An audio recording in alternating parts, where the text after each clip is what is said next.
قرآن میں سورہ آل عمران میں ہے کہ اللہ نے دو طرح کی آیتیں نازل کی ہیں. ایک محکمات جن کا مفہوم بالکل واضح ہے, حلال و حرام کی آیتیں, یہ کرو یہ مت کرو, اللہ ایک ہے, صحیح ہے نا, اس کے سوا کوئی معبود نہیں ہے, جنت جہنم, یہ محکمات ہیں. قرآن ہی کہہ رہا ہے کہ کچھ آیتیں ایسی ہیں جو متشابہات ہیں, لا یعلم تأویلہ الا اللہ, ان کی پوری تفسیر اللہ کے سوا کوئی بھی نہیں جانتا. اور راسخون فی العلم یقولون آمنا بھی, جو علم میں ڈیپ میں گئے ہوئے کہتے ہیں ہم اس پر ایمان لائے اور ہمیں پتہ ہے یہ اللہ کی طرف سے نازل ہوئی ہے, بس اس سے آگے وہ اس کی ڈیپ میں نہیں جاتے. اب سوال پیدا ہوتا ہے کہ ہمیں کیسے پتہ چلے گا کہ کون سی آیت متشابہ ہے کون سی متشابہ نہیں ہے. جیسے بھائی نے آیت پیش کی الرحمن علی العرش استوى, رحمان کیا ہے, عرش پر مستوی ہے. اب اس کی تفسیر میں تفصیلوں میں اتنے علماء کی رائے ہیں, اختلافات ہیں, اور کوئی کیا کہتا ہے کوئی کیا کہتا ہے. پہلی بات ہمیں یہ ایسے پتہ چلا کہ یہ متشابہات میں سے ہے کہ اللہ نے دوسرے مقام پہ فرمایا لیسا کمثلہ شیء, اللہ جیسا کوئی بھی نہیں ہے. جب اللہ جیسا کوئی بھی نہیں ہے تو ہم اگر کہتے ہیں کہ اللہ عرش پر ہے اور عرش کو بالکل اسی طرح ایکسپلین کریں جیسے بادشاہوں کا تخت ہوتا ہے اور اس پہ بادشاہ بیٹھے ہوئے ہوتے ہیں, تو اللہ نے خود کہہ دیا نا کہ اللہ کی مثال دنیا میں نہیں دی جا سکتی. تو پتہ یہ چلا کہ اس کے لفظی معنی تو ہمیں معلوم ہے کہ اللہ عرش پر ہے, اس کی ڈیپ میں جا کے ہم اس کو ایکسپلین نہیں کر سکتے, تو اسی کو تو متشابہ کہتے ہیں. اب سوال آپ نے یہ کیا کہ اس کی تفسیر میں علماء کے اتنے اختلاف ہیں, ہم کس کی رائے کو مانیں, کسی کی بھی کو نہ مانیں آپ, ٹھیک ہے نا, کیونکہ متشابہ کا مطلب یہ ڈیپ میں جانے کی اجازت نہیں ہے. تو رائے دینے والے دیتے رہیں, آپ اس کی ڈیپ میں نہ جائیں. قیامت کے دن آپ سے اللہ پوچھے کہ رحمان عرش پر ہے اس کا مطلب کیا ہے, آپ کہہ دینا اللہ میں مطلب اس لیے نہیں جانتا کہ تو نے خود ہی تو بولا تھا تیرے جیسا کوئی ہے ہی نہیں, تو میں کیا مثال دیتا. تو بس میں وہی کہوں گا جو تو نے ہمیں سکھایا ہے کہ اللہ کہاں ہے, اللہ عرش پر ہے, مطلب مجھے معلوم نہیں ہے.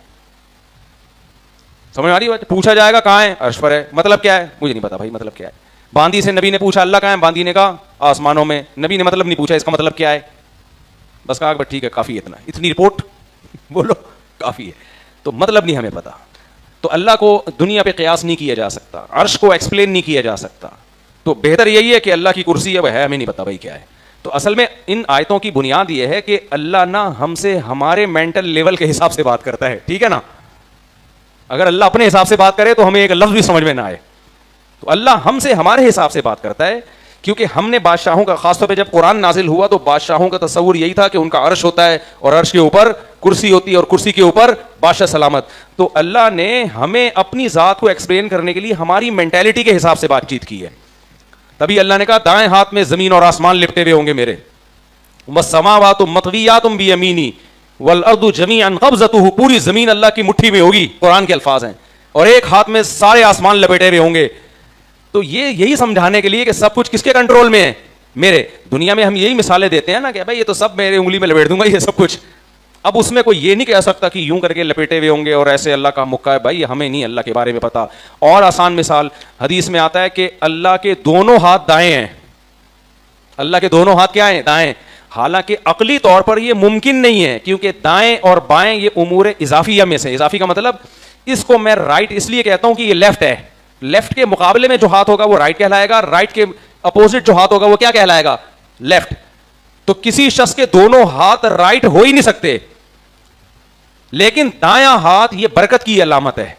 اس لیے اللہ کے نبی نے فرمایا کہ اللہ کے دونوں ہاتھ کیا ہیں, دائیں ہی ہیں, صحیح ہے نا.